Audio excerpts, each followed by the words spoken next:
Actualmente, China se está preparando para un escenario posterior al régimen de Putin.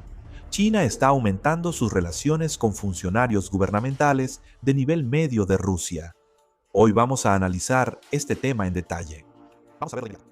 Según un informe del Wall Street Journal, China no ve a Rusia solo como un socio de cooperación inmediata, sino que está actuando teniendo en cuenta una relación estratégica que podría durar varias décadas en el futuro.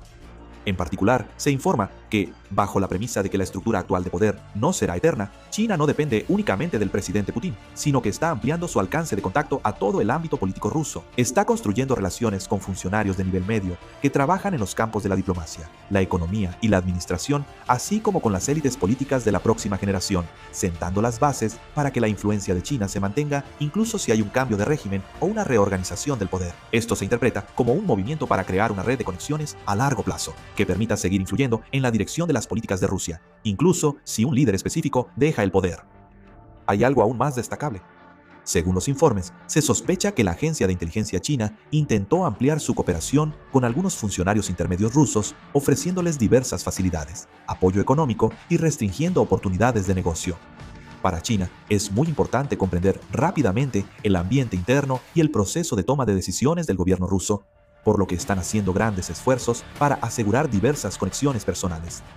Se sabe que la agencia de inteligencia rusa también está al tanto de estos movimientos y está tomando precauciones internas, pero debido al ambiente en el Kremlin, que no desea un deterioro en las relaciones con China, están evitando plantear el problema públicamente. También se analiza que Rusia, al depender en gran medida del apoyo económico y el comercio con China en este momento, es consciente de que criticar abiertamente a China podría convertirse en una carga diplomática y económica.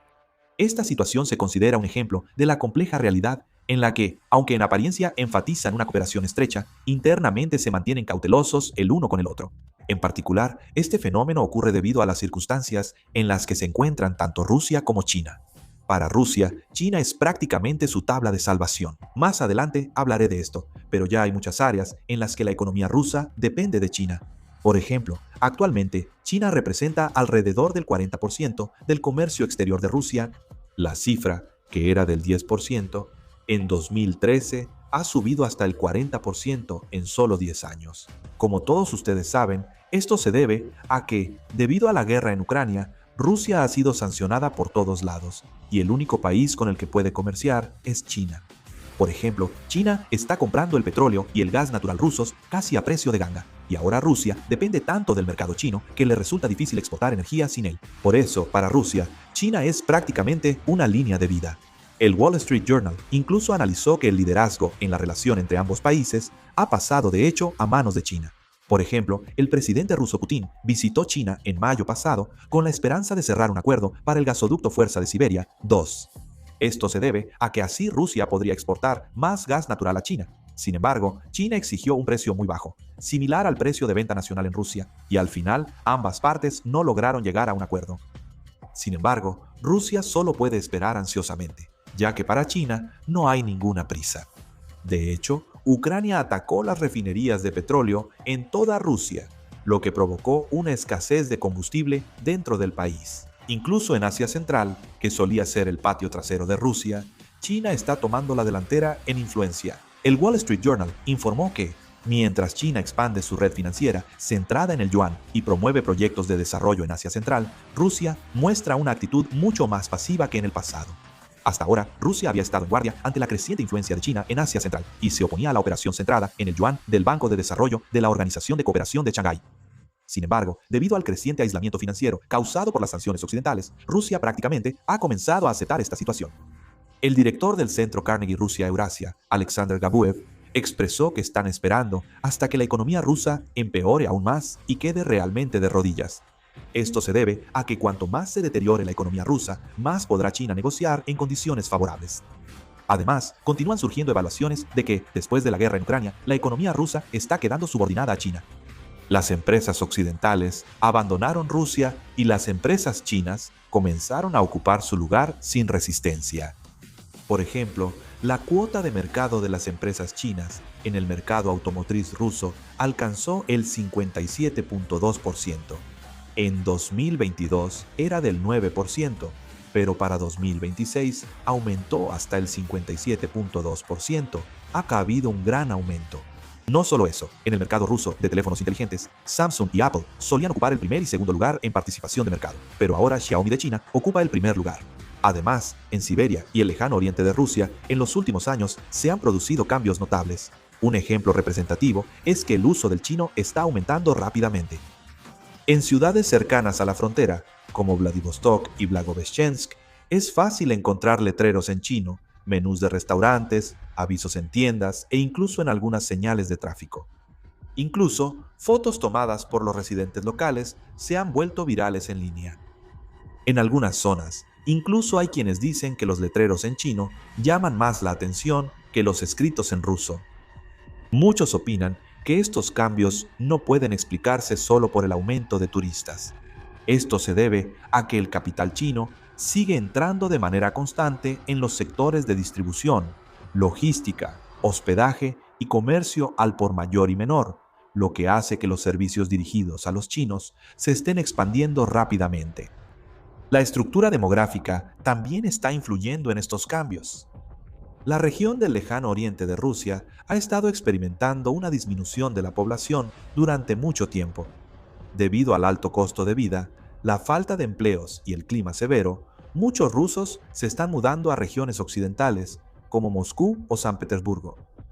Por otro lado, en las zonas fronterizas con China, la actividad de los chinos que buscan oportunidades de comercio, inversión y negocios está aumentando cada vez más.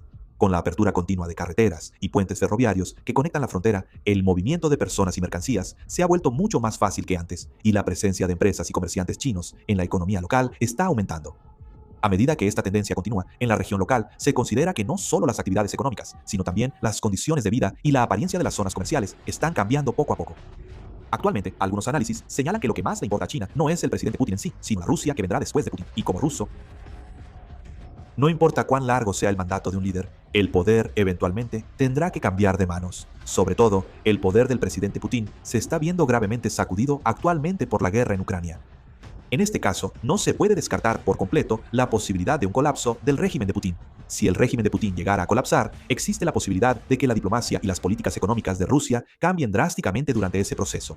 Se sabe que China no está dejando estos cambios al azar, sino que está eligiendo una estrategia de preparación anticipada.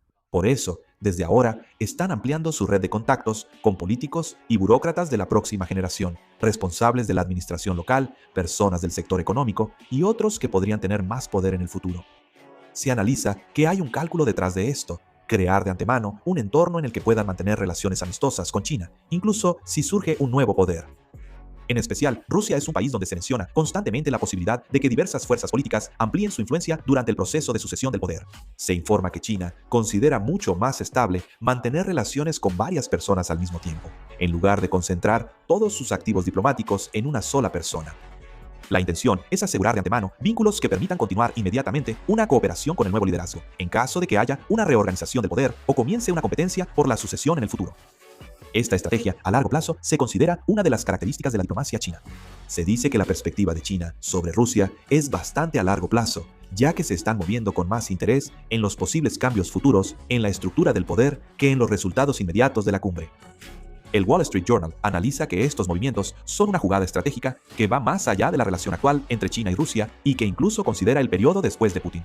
Por encima de todo, China no confía en Rusia. A simple vista, parece que China y Rusia cooperan estrechamente para contrarrestar a Estados Unidos, pero hay análisis constantes que señalan que en realidad están lejos de tener una relación de confianza total entre ellos. Ambos países cooperan activamente en áreas donde sus intereses coinciden, pero cuando se trata de asuntos que afectan su propia influencia, han mostrado que pueden competir en cualquier momento. Un ejemplo representativo de esto es Corea del Norte.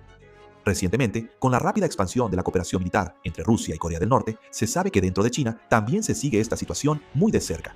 China ha considerado durante mucho tiempo a Corea del Norte como parte de su esfera de influencia clave, pero existe la preocupación de que si Rusia expande su cooperación militar y tecnológica con Corea del Norte, la influencia de China sobre Pyongyang podría debilitarse. De hecho, el Wall Street Journal informó que el presidente Putin intentó promover una cumbre trilateral entre Rusia, China y Corea del Norte, pero que China no aceptó esta propuesta. Asia Central es un caso similar. China sigue expandiendo su influencia económica en la región a través de la iniciativa de la Franja y la Ruta, pero Rusia ha considerado esta zona como parte de su esfera de influencia tradicional durante mucho tiempo. Aunque no se ve que ambos países choquen abiertamente, se considera que compiten por el liderazgo económico y diplomático tras bambalinas. Incluso en el desarrollo del Ártico, sus intereses no coinciden completamente. China busca participar activamente en la navegación y el desarrollo de recursos en el Ártico, pero Rusia considera el Ártico como un asunto estratégico directamente relacionado con su seguridad nacional y no está dispuesta a ceder el control fácilmente. Además, se analiza que en el ámbito de la tecnología militar hay diferencias en los cálculos de ambos países sobre hasta qué punto Rusia transferirá su tecnología avanzada a China. Si consideramos todos estos aspectos, se evalúa que la relación entre ambos países no es una alianza basada en la ideología o la confianza, sino que está más influenciada por intereses prácticos, cooperando cuando es necesario y manteniéndose mutuamente a raya según sus necesidades.